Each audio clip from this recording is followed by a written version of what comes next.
'Cause we're down your way, da-da-da-da, we're always down your way, da-da-da-da, because I'm down your way, da-da-da-da, I'm always down your way, da-da-da-da. Crikey.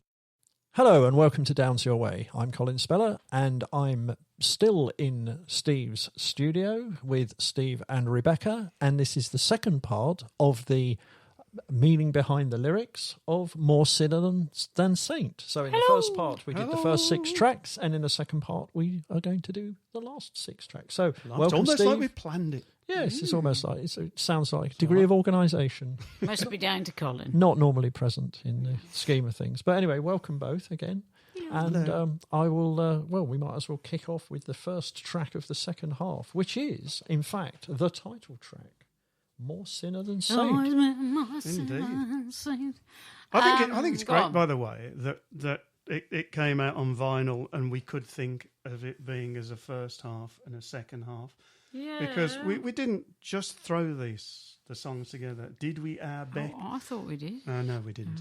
Oh, okay. Because that thing about having an album and there being like a flow to the songs and you expect that next song to come in. I mean, you get to know an album well enough, I don't know, something like Abbey Road, for example, right?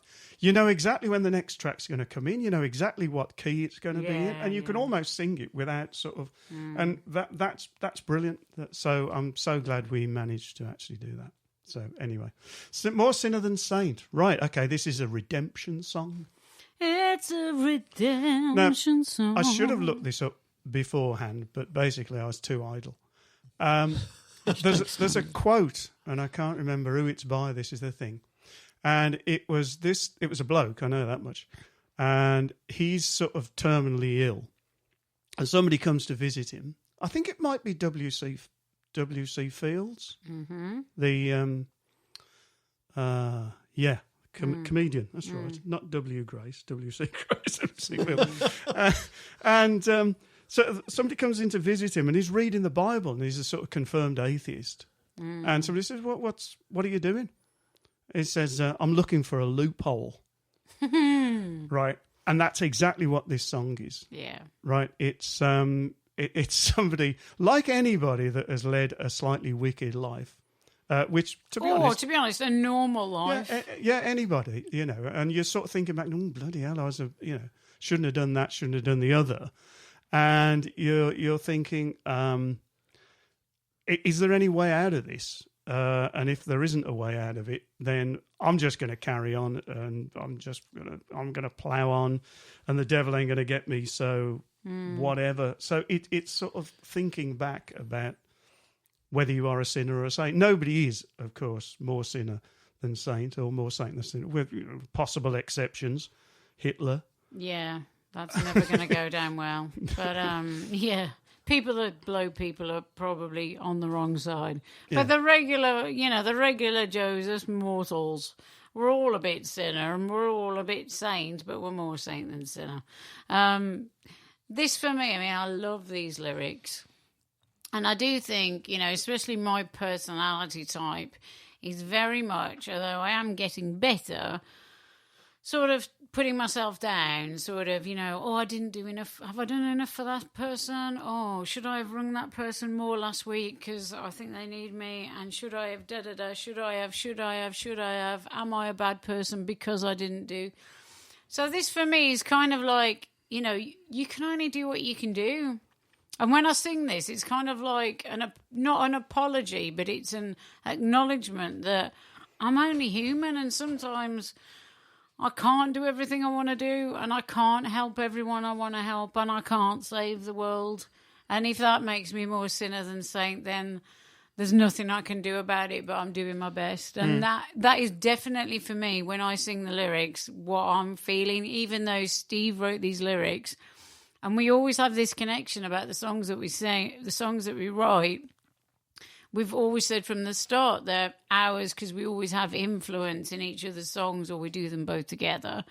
But it's like, I feel like they're my words, and when I sing them, they're my words, and I'm singing them from my perspective, and that's my perspective on this song. And it's definitely a thing that has ricocheted throughout my whole life of I'm not good enough, I'm not doing enough, I'm not helpful enough, I'm not this. Instead of just saying I might be all those things, but right, I'm okay. So that for me is this song. Mm-hmm. Yeah. An amusing story about this. When we did the Birmingham Streams gig, we did not have enough. We hadn't taken all the kit, had we? Because it was the first one for ages, and it was a bit. So I had to nip back to base. Good job we're in Birmingham to pick up a couple of essential items. And I was sort of rushing out the door. It was held open for me by a chap who took a look at my "More Sinner Than Saint" T-shirt and said, "Oh, More Sinner Than Saint? What's that all about?" So said I, "It's a song of redemption." Hey, Very good. Got it in one. So because we'd had this conversation in relation to another matter, and anyway, the conversation continued. To cut a very long story short, it turned out he was a Christian minister. Oh, God. Right. Albeit of the Church of the latter Wednesday afternoon or whatever, something sort of non-mainstream.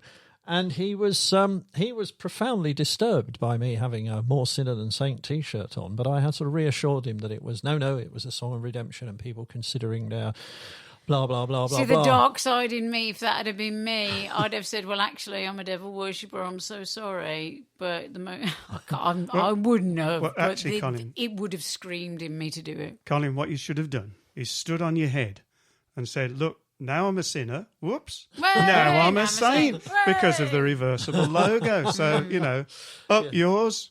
It's a song about redemption now. Carry on, sunshine. Now I've sinned again. And now I've sinned again. Oops. Oh, it's painful, isn't it? Constant guilt. More sinner than saint. The devil may take me, but I can't wait for him. There must be an angel out there to gather me up, to take some care of me. Way down by the mission, I think I better wake up. This boat's gonna sink in. I'm bound and washed up on the shore. I don't belong here anymore. The next one on our list is the first single off the album, "If I Go to Sleep," and the one that also features another guest guitarist. So, Well, I think can I just kick this one off, even though it's Steve's baby, really. Anyone that knows me, they always take the mick out of me with this song, because basically, if I could sleep all day, probably would. But somebody'd wake me up. God damn them. shall we share with them your motto? I've got a personal motto. So you've all heard of Carpe Diem. Seize the day. Well, Rebecca's motto is Carpe Post Meridium. Yeah, seize the afternoon. Seize the afternoon. And luckily I've got a dog that has got exactly the same sentiment. So me and little Ralph be in bed till probably about 11 really on a weekend. We don't care. I don't care. I work hard during the week. So anyway, if I go to sleep, over to you, Steve. Right. I'm useless with dates, but Bex might be able to work this out. When this was written, it was one of those years when you woke up, you hadn't got a bloody clue what was going on. Silly things were happening. Ridiculous elections. I'm going to say no more. Let's say no more. I'm saying no more. Not saying any more. There were catastrophes going on. There were people dying, David Bowie and all the rest of it. So that's it might have been sort of 16 then, wouldn't it? Might have been. I'm just checking on my phone actually. And there were Australia was on fire. So world's on fire is one of the lines. And to put the tin hat on it, I'd had a heart bypass. So you could look at this song as being a song of insomnia, right? You can't go to sleep. It's not that. It's you're bloody well afraid to go to sleep because you don't know what you're going to wake up to. Yeah. Or, in my case, you don't know whether you're going to wake up at all. Fortunately, I did.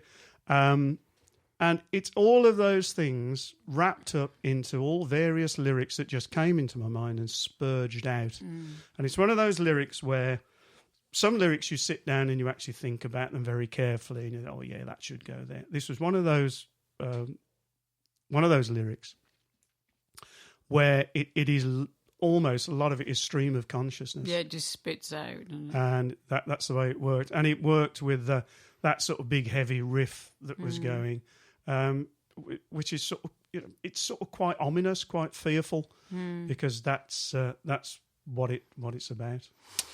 Yeah. No, I remember it well. And the thing about this song as well is, it was like the heaviest track we've ever done. And it's interesting listening to other people's albums, like Imelda May's last album, where she has an exceptionally heavy song on there, but the rest of it is nothing like that. And I really like that about albums. I don't think we're ever going to bring out an album where every track sounds exactly the same, because that's just not how we work. And this song was, the instrumentation is there to capture the mood. And we hope the video went some way to doing that as well. So you've got like a spectre. It's a spectre of something inside your head. Either it's the fact that you think the world's going to end tomorrow because there's some idiots in charge. World War III is going to start tomorrow. Or physically you're having problems. And that was that thing. I don't want to go to sleep because God knows what I'm going to have, what's going to happen in the morning. And then I asked my big brother, Nimmo, Mr. Alan Nimmo from King, to try a solo for us. And in usual Nimmo style, sends through like about 5 different versions done through different amps. The same, solo, give or take, but through all different amps, all different types of sounds. And me and Steve just listened to it and we're just like, Jesus Christ, man. I mean, okay, if you're not King fans, can you just go and sort it out and go and listen to some of this guy's stuff? I mean, I'm a mate of his, right? I'm a mate, and he could have just chucked me a solo, any old thing. This solo is ridiculously good. And it's Steve, what? He stuck some extra bits in as well, which was just, right, that's exactly what should go there. Yeah. Brilliant, well done. And again, I've had to learn the flaming thing. There's still one little lick in it I can't get, but then again, We'll have to get you on a Skype with him, not because I think I think from talking to him, he doesn't like going through solos. But it's the fact that he cared enough. He really listened to the song. Not only gave us a great solo, but a solo that took the freaking roof off the song. Yeah, Alan, you probably won't listen to this because I know you've got better things probably to do with your time, but brother, I love you. Yeah, excellent. Again, a little guitarist thing. It's the only number that we do in drop D, which gives it that real heavy. Gives it the heavy feel. Okay. If I go to sleep, is anybody there? Because I don't believe, and it could be for all time in an endless dream. I'm sinking in my pillow tonight. The next one is, as I said, featured on, I think, episode 6, where we deconstructed its whole sort of genesis from rough idea to final track, and that's Stand on My Feet. Well, yeah, go on. I'll give this a quick intro and then it's brother. over to Bex.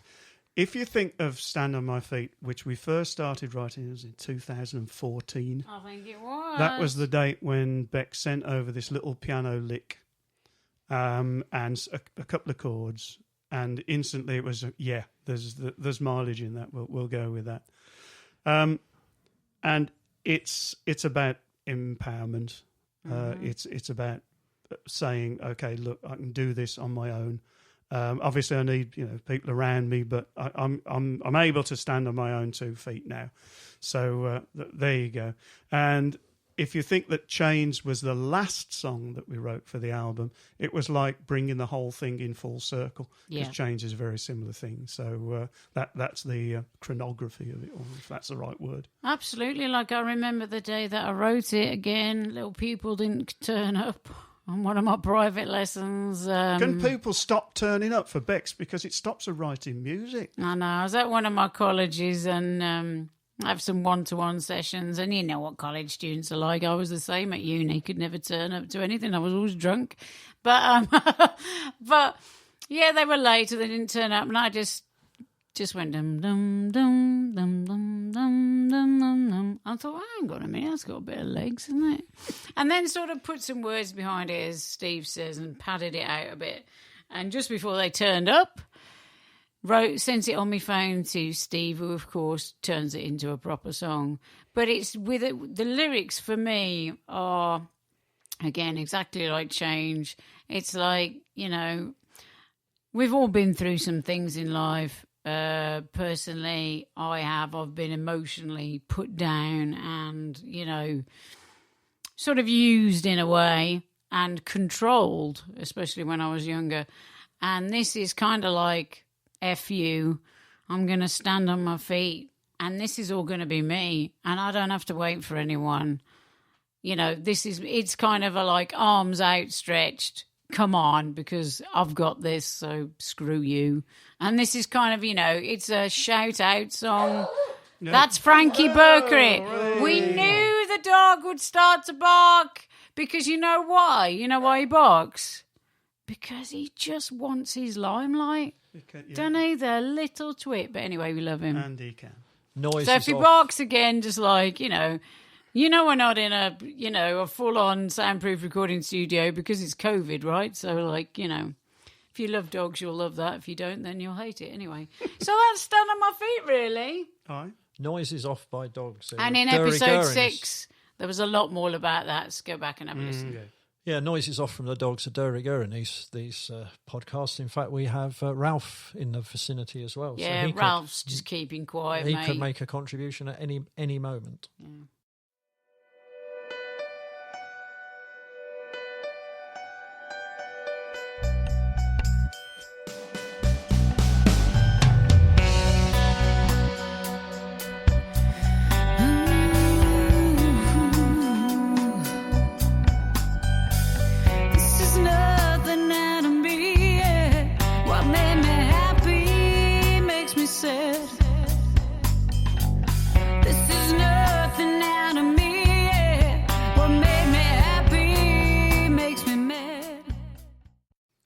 Okay, so we now come to what I think you've described to me as the only happy song you've ever written. Oh, it's well happy this is, isn't it? Big Sky. It's like, oh, look at us, how happy we are. Woo, yeah. We're almost so happy we can't sing the song. Yeah, it's just, this is a song where it's an out-and-out sort of happy rocker, but it's like, for me, it was... when you meet someone, and it doesn't matter how it actually ends up. It's that first instance of meeting someone and the world looks different. It's like the sky looks bigger. Everything looks brighter. Everything's in Technicolor. Everything's a little bit happy. You're smiling at people that probably think you're insane. That kind of thing. And also for me personally, I'm a massive fan of very flat landscape. So not like mountainous landscape, obviously. I like Cambridgeshire where it's very flat and the sky looks really big because it's all very, very flat. So there's an openness in that for me. It's like I feel I can breathe better. It's like there's nothing crowding round on me. So that's lyrically what I was trying to put across is there's nothing holding me back. Like, wow, you're amazing and isn't life great? And it might not last, but that was that moment.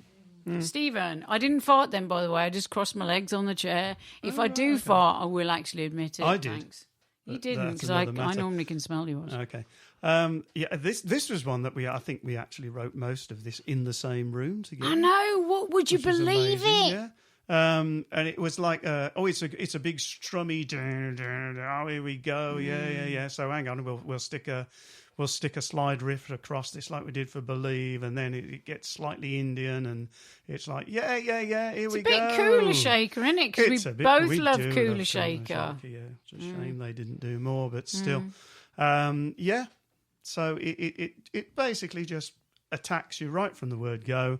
And it's fun to play. Uplifting. And it doesn't mean that the sentiment isn't like any more important than the other songs, because sometimes a happy sentiment can be sort of like dismissed, but it's so freaking rare like, let's just rejoice in it. And this is a little bit, it's kind of like, let's rejoice in this feeling just for this moment before it goes away again. Interesting reference to Sky. One of my favourite artists is a little-known band from the USA called Venus Hum. And they did a song that evokes the same feeling. It's actually the title of one of their albums, Big Beautiful Sky. Mm-hmm. And when I listen to that track, I hear Your Big Sky as well, although they're very different arrangements. I like Venus Hum. Check them out. Yeah, they've just started writing again, actually, and so got some quite good stuff coming out. So after a long hiatus. So that was Big Sky. That was the happy song. Are we now going to return to the more... We can return to sadness. Please continue. Waking up, I see your eyes following me around. Now, in the mirror, there's your smile. You don't let me down. Just popping in with a reminder that our 2021 A3 photograph calendars are still available. They can be signed by Rebecca with a message of your choice. Full details on the shop at RebeccaDownes.com/shop. 'Cause now this is all I see. In my head, you buzzing around me. So, the penultimate track in reverse. I thought you were saying then it's the penultimate track in reverse, so we'll do the one before. The penultimate... Seriously guilty of overthinking. Yes, I think so. As if that's not been a case. You just witnessed it, folks. One in a row from Bex. So, on the album, the track before last is in reverse. Yeah, man. This track, we really had to fight to get it on. And I do mean actually fall out with some people for a little bit of time, in a way. Not as if it came to blows and I twatted them, but we really did believe in this track. And again, myself, I can sometimes be pushed around quite easily, and I have done in the past. I've been really pushed around, and sort of, if somebody says, no, I don't like that, I'll go, oh, all right then, and like go to something else. But I think this was the start for me of saying, well, actually, no, I don't agree with you. I hear what you're saying, and I understand you don't like it, but we're the songwriters, and we do. So even though I don't want to fall out with you, I want this song on the album because I personally really freaking like it, and that caused a little bit of trouble. But you know what? I think this getting on the album was a bit of me, the new me, which I've worked very hard on, saying, I know I don't want to upset you, but I'm going to go with what I want for a change. And this was this for me. So this song represents quite a lot for me. I didn't want to fall out with anyone, but I do feel that sometimes I needed to stand up for myself, and this was one of those times. And In Reverse has my favourite lyric, which is the strobes that pierce and shine through my tears, which is visually, if you're in a nightclub or a rock club or a gig and you're in a corner and you're crying and you're the person that you've been with, you've had a row or they're walking away, and the light sometimes shines on your face and it highlights the tears, but you're watching them walk away. And the whole love song in reverse is because what this was about was a relationship which was doomed from the start, which was poisonous. So it was a love song, and it was in reverse. It was like the devil spinning the vinyl album back. So, yeah, I mean, I don't know what you want to say musically, Steve, but... Well, the thing about this that I love is that it has a sort of Bond movie theme feel to it, particularly the guitar figure at the end. That you know, it's sort of big, it's dramatic. And we always thought Sailing on a Pool of Tears had got that slightly Bond feel to it. So to be able to then do the full-on production work, which we did at the end of it, where you've got, I don't know, you've got about half a dozen guitars blasting away and strings and God knows what, and then Beck's doing the on top of it, it does get very Bond movie and dramatic, and actually probably for that reason it is one of the songs we haven't done live yet, but I dare say we could. It's going to be hard to kind of do live, but we could do it live. We could do something with it live. Yeah, it'd be a version. One for the future. That get Paddy on the go. You can program him up. You should be able to do something with it. I mean, I think the issue with this one, in terms of its appeal to the casual listener, if you like, is in my view, it's a grower, not a shower. If you know what I mean. I mean, I've been listening to these tracks in various demo forms for as long as you've created the demos. So in some cases, by the time the album came out in 2019, I've been listening to some things for 3 or 4 years. And I will freely confess, when I first heard this, it was certainly not in my sort of top, whatever. But as time went on, and the more I listened to it, I just thought, I like this. I really like this. I really like this. And by the time we came to have the debate about should it be on or should it be not, I was a full supporter. But it's interesting because people since, I think, have come to it, in the same way. I think one of the points that people make about More Sinner Than Saint is it's difficult to find your favourite track, or indeed a track that you don't like. But in that very tight pecking order, In Reverse is one that seems to start off towards the bottom and then creep its way up as people listen to the album more and more. But it's a fantastic track, and it means a lot to me, and it means a lot to Steve, and sometimes that's enough. Well, it should be, because at the end of the day, you've got to put out something that you like, and you do have to take into account all sorts of inputs, and we do. But as somebody famously said, in the end, if you don't please yourself, you probably won't please anybody. That's very true. And that is a really good point as well about what I was talking earlier in the previous episode, I believe, about an album being put out as what I think of as a proper album with two sides to it, where you've got a mixture of songs. If every song on an album was just an instant poppy, 3 minutes, not shallow, but one that you got straight away, then you'd tire of it very quickly. Whereas the album is meant to be listened to properly as an album. You sit down, you listen to it song after song, and therefore you do need songs that, like you say, Cole, that you get into slowly. Yeah, absolutely. And develop, and you can come back to it, and you maybe at first you think, I ain't quite sure, and then gradually you think, oh, yeah, see what they're getting at here. Well, I mean, the truth of the matter was, over the time that you did this, the top 12 selected themselves, really. Without a doubt. And even, the very last one you wrote, which was very late in the day, sort of shot straight in. And that pecking order with probably, I guess, at times 25 songs in play, maybe 20 good solid candidates in play, then down to kind of 15, but all the time, listening to those demos. And in fact, one thing we've been doing in the last couple of days is going through the considerable body of work that sits there unpublished for a number of reasons, not simply because some of it, I mean, these guys, I can tell you, could put out an album in a different genre quite easily, and that would probably be something, in the country area.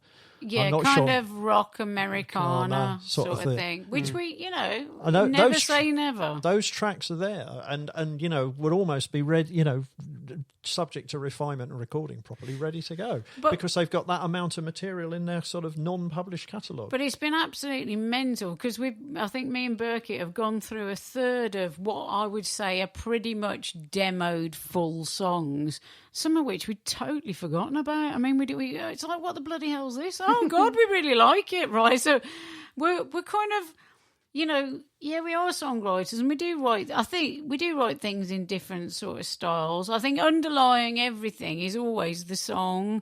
The song has got to be what we consider to be good. It's got to be, generally has a root of some sort feel, whether that be country, Americana, funk, or blues. And it generally has a little tinge of rock or more. And into that mixing pot, the different ingredients are added up. So it's not like, oh, we do, as I say, I quote the Imelda May last album, which I love, and every song is very different. And I applaud her for that. I really do. Like, you know, it's still her. But it's just, you know, people have different, just like you may wake up one morning and want to listen to something rockier, but then the next morning you might want to listen to something bluesier. It's not like we're trying to be every band in several albums, but you do draw on a number of influences. I think it's one of the things about being a solo artist, that and a solo artist with fairly eclectic tastes, that if you're in a band, then it has to almost get past a committee. Yeah. And it eventually will distill itself down to the general feel that band gets. Well, you haven't got that as a solo artist. You can literally do what the hell you like. And we have the ability and we have the recording technology to do it. And it's a case of, well, yeah, we'd do it, and then at the end of the day, we'll sort of sift through it all and see where it all and see lands. what we really like. Yeah. You know, see what jumps out at us, and you know, and just see where it goes. That's the joy of writing music, isn't it? We don't just go, oh my God, we've got to write an album. Let's sit down and write an album. It's like we're writing all the time, because I know Birkett's the same as me. I've written all my life since I was on the infant school playground with people saying, Becky, come up with a song. It's always been there. I've always woken up at ridiculous times in the morning with a song going around my head thinking, what the hell's this? Oh, it's one of mine. And then having to sing it into your phone, or I had a cassette player years ago. So it's not. So for us, it's a different process, as it is for some other artists. Not saying it's better, just saying it's different. The lights spin round before my eyes. I feel so lost, I wanna cry. And all I see in your eyes is goodbye, goodbye. Finally, we come to the last track, which Woo-hoo! is With Me. With me, yeah. I love that song. Do. I love this song. I love this song. I love this song for so many reasons. How big-headed do I sound? I'm not. I just really love it. I'm sorry. I remember with my very limited piano skills, like putting down the chords to this and then replaying them on guitar.